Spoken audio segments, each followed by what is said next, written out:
Welcome to the Dropship Podcast, where you'll learn how to build and grow a high-ticket dropshipping business and hear stories from successful e-commerce entrepreneurs. Let's kick this thing off.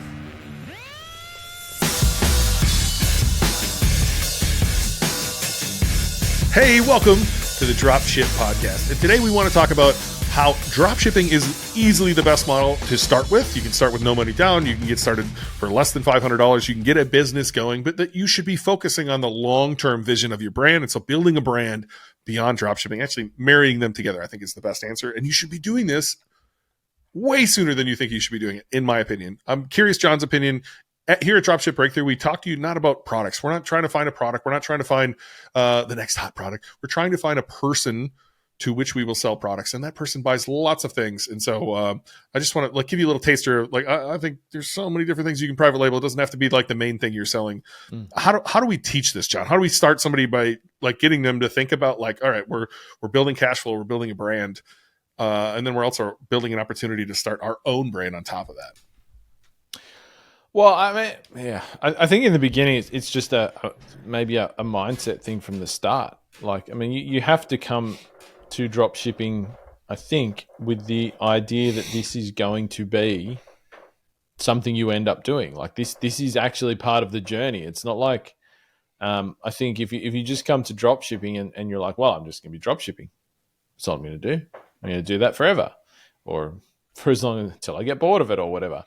I think that's just a really limited way of looking at your business and where you could go, because I think there's a limit on where you're going to get to drop shipping, right? There always is. And it's not going to be a massive business, as in the grand scheme of things, it can be a real decent business. Don't get me wrong, but let's put some numbers there, right? I want to make sure people are clear. I was part of a business that went to $11 million before private labeling, $11 million in revenue. These businesses, again, do 10 to 20% bottom line. Do the math there, right? You can get to a decently sized business.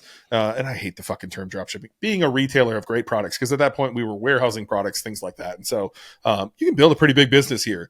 But if you want to go to the moon, as the kids say, you have to have not only your brand as the retailer, but you should also start your own brand.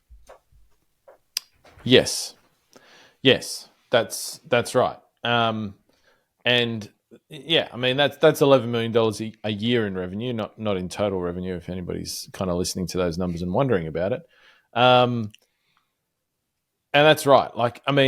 For most, I think people, of course, in the beginning, probably don't believe that they can do this sort of stuff, or they're just I can't even imagine being at $11 million a year in revenue just drop shipping. That is so wild to me that thinking past that is not something I can actually do. But I would encourage people to think past that, because the e-commerce space is even way bigger than that, but you're not going to go way bigger than that just drop shipping. I think, there's so many reasons, why you would want to go down this path. I suppose, probably the first question past just actually thinking about this is part of your journey and recognizing that this should be part of your journey as soon as it becomes possible, which I think is something we both probably would agree on. You want to do this stuff as soon as you can. There's no reason not to. Is kind of is that answering that question, when would you do it? How do you recognize when this is something you could do? I think that's probably the first question to answer. Because I honestly think there are people in our student body right now who this is something they absolutely should be doing right now, and I see very few people at this point in the high ticket dropshipping space moving in this direction. I think too many people are thinking of the main product and they're going, well, fuck, I sell this thing for $3,000. Right. Best case scenario, I'm getting it at $800 probably, right? 700 to 1,000 somewhere in there. Not going to be able to order just one, thinking about a container, and just it's a skill set that I don't think a lot of people have touched on either. I put a little section in our course, and I kind of left the last video open-ended and said, who wants to do this? I'll come in and I'll help you do this whole entire thing. You know how many people have reached out, John? One. one person has reached, and they were at the very, very beginning. They weren't quite ready for this. And so it's kind of shocked me that, like, to your point, I think you should do this soon. And I don't think you need your main product. So I'll give you an example. Let's imagine you sold wine coolers. There are neoprene sleeves. Neoprene, like same thing you would put on for like your wrestling knee pad. That's what I think of neoprene, sliding that up my knee and being all sweaty and just anyway. Neoprene pouches for wine bottles, right? So that you can travel with them, you can take them places. You can get those private labeled for about $1. And you could sell them for $11, $12. You are already selling to a lot of people who are clearly wine aficionados. You probably convert at about 1%. That means 99 people out of 100 that come to your website are wine aficionados that you're not selling anything to. And so you have a huge audience of people that you can get started with this. You could put it on the largest e-commerce platform that exists.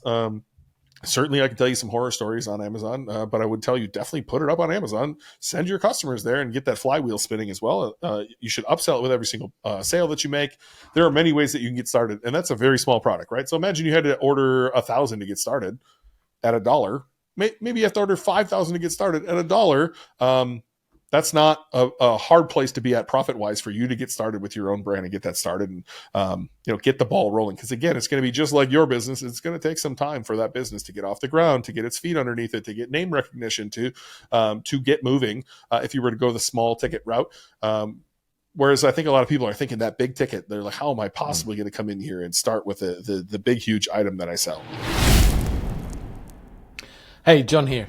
I just wanted to drop you a quick message to let you know that we have big things happening at Dropship Breakthrough. So if you're a listener of this podcast, you will have heard us talk about Dropship Breakthrough, which is where Ben and I teach people like you how to build, launch, and grow life-changing high-ticket dropshipping businesses.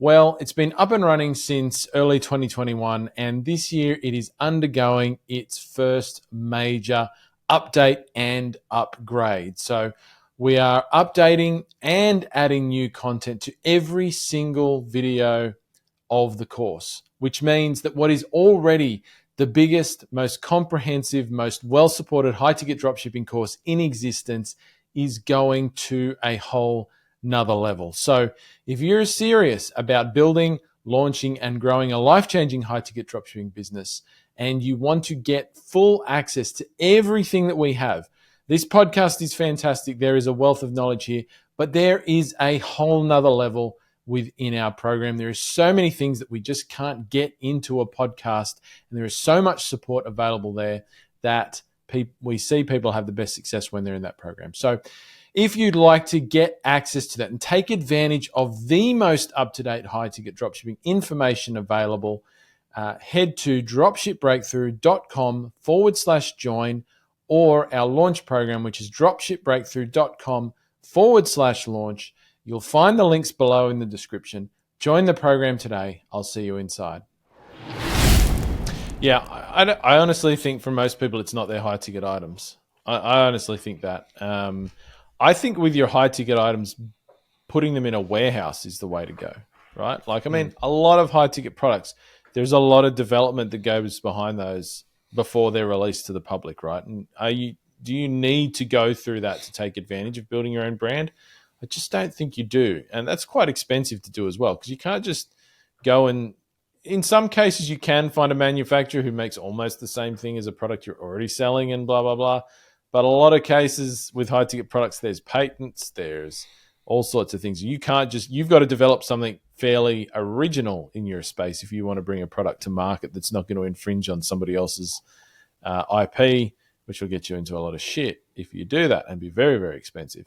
So I think for most people, probably with their high ticket products, the first place you want to go is if you're making the money is just to start buying them in bulk, putting them in a warehouse, getting better margins on those things, right? And once again, something I think a lot more people could be doing, right? But yeah, absolutely. I think the lower ticket items, I think, we're all about high ticket products, but when you're developing your own brand, there's nothing wrong with doing lower ticket products. Like, this is different to what we normally talk about, right? And it's easier, it's less risky, it's a great way to get your feet wet, as you said, in terms of doing it. The products are not difficult to find or develop. You can go onto somewhere like Alibaba and start researching suppliers.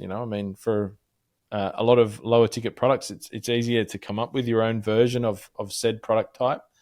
And it opens up a whole range of new marketing options for you as well. Like you say, you could put them on Amazon. There are other platforms where you can advertise such products that you wouldn't advertise high ticket products on. Social media, for example, which is something we do not talk about very much with high ticket products. Lower ticket products, it can absolutely work fantastically well if you do it right. There might be other avenues in platforms like Google Ads and stuff that you could utilize that we don't generally utilize. So YouTube. Well, I think you could do that for high ticket products as well. Not many people do, but YouTube ads, things like that. Like there's many more marketing channels I think that come into play when you have these products. And not only that, it's a fantastic way to build up leads for your high ticket products. So, like, let's say you get, your 1,000 neoprene wine cooler things made up, and you sell 1,000 of them. You've now got, and let's say, you made like after marketing $3 or $4 on each one. Let's say you'd probably be like, well, that's nothing to get excited about. That's only $3,000 or $4,000. True, but you've now got 1,000 extra customers on your customer list who you can remarket to, who you can email market to on your high ticket products.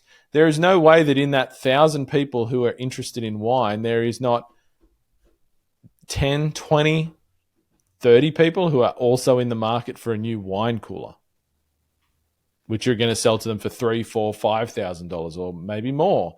Maybe maybe 2 or 3 of those people has a wine cellar, and they want a wine cellar cooler for you, and the whole ducted system set up, which is going to be even more. I think that's the beauty as well with getting your own branded products, is that there's that connection between those. It's not like 2 separate things.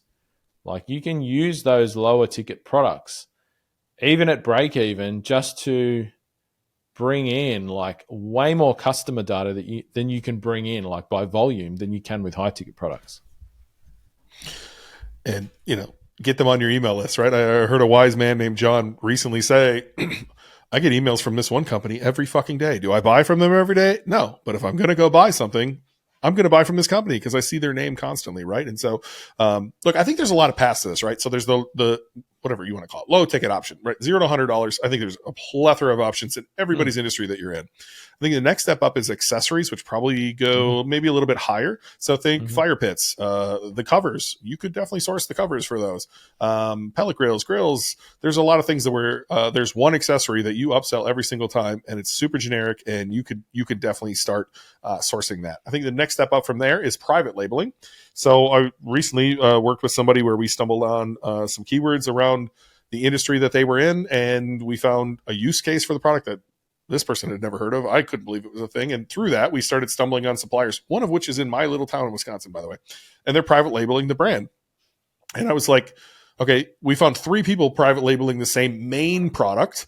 And they were adding like one extra piece to it and then selling the whole thing as their own thing. So that immediately told me we could go private label the main product. We did the same thing at the golf company. We weren't recreating the technology. The technology would have been really hard to recreate, right? But the tech we could continue to sell and build our packages around it by building the ancillary products, making it a different version, making it a better version, and working our way up the ladder. So I think private labeling is a really good opportunity for you to get there. And then if you want to start throwing on bigger pieces. So let's imagine the main piece is $2,000 and you can put on a side piece that everyone's going to buy with it anyway. That's $1,500. That is not the hard thing to recreate. You can private label the hard thing and you could recreate the same thing on the side. I'm just not sure anyone has their eyes open to the opportunity. And once you start opening your eyes of like what could be possible, you start seeing shit everywhere, like products galore, digital products galore. There's an opportunity to, again, not just be whatever, I don't want to name any names, but like, ebikesurplus.com. You don't just need to be the surplus place or the warehouse or direct or whatever it is that you named your business. You can actually build a real brand on top of this as well. And imagine when you take your dropshipping business to Quiet Light Brokerage, they're going to give you a 3x. They might give you a 3.5x on your business. When you bring your brand there, you're going to get a little higher multiple on your brand. When you bring all of that together, plus your marketing machine behind that, you're going to get a 5 or a 6x selling the entire bundle. And like that's intriguing to me when you go to sell your business as well. Are you enjoying the show? Are you getting loads of value? That's amazing. If you can do John and I one quick favor, hit the subscribe button, hit the follow button, leave a review. All of these things help us to reach more people, change more lives, and it's one small thing we ask of you. So again, hit that subscribe button, hit the follow button if you're on a podcast player, and leave a review if you're on iTunes or if you're on Spotify. We appreciate it very, very much. Yeah, absolutely. I think, anytime you can bring sort of unique elements to your business that sets it apart, like from somebody who's going to invest in your business, I mean, it immediately becomes more attractive. Do you know what I mean? Like, and having your own lines of products that your brand, or at least a brand that you own, that's associated with your drop shipping brand, is something, once again, that's gonna set your business apart in a big way. Aside from the additional revenue and all of that sort of stuff that it drives for you. So if you do come to exit, yeah, you're going to be in a much better place. So let me ask you this, Ben. Like, probably I would think if I was listening to this and I was, newish to my dropshipping journey, maybe I've got a business up and running, I'm making some sales. When is the right time to do this? Like, when should people be thinking about this? Is there like a mark in your head, whether that's time or revenue numbers, or like what stage is your business at to be considering this? You got something in your head where you would do it? Yeah, I'd probably think in dollars, right? And again, it depends which way you're going. Let's separate them out. So low ticket, you probably need realistically $3,000 to $10,000 to start, and probably 6 months. Realistically, like you're going to be doing samples. And again, I'm happy to lay out what this looks like. I've been through it before, and maybe this is something I can do at our live event in Salt Lake City this summer. And by the way, if you're a member and you want to come there, dropshipbreakthru.com/live. I'm happy to talk on this stuff if you want me to. But I think that's going to cost you 3 to 10 realistically, and some time, right? And so if you want to get started with that, you should probably wait till you have that in the coffers. I wouldn't recommend pouring all of your energy in, getting your ads right, getting your SEO right, getting your email set up, while also like spending money somewhere else where you should be spending it on your ads at the moment, right? And trying to generate more sales there. So I would say once you have 3 to 10 in the coffers, that's when I'd probably start doing it. Honestly, probably at 3, because it's going to take 6 months of you sending back and forth samples for you to get anything done. So, most people aren't taking the money out of their business right away, and I don't blame them. I think you should keep it in there and use that to grow your business, at least initially, and then eventually start drawing money out of the business. But you can probably be there in 3 to 6 months, realistically, and sooner if you pushed, I suppose. And so, like, that's probably where I would be on the low ticket. When it comes to private labeling, I think I would want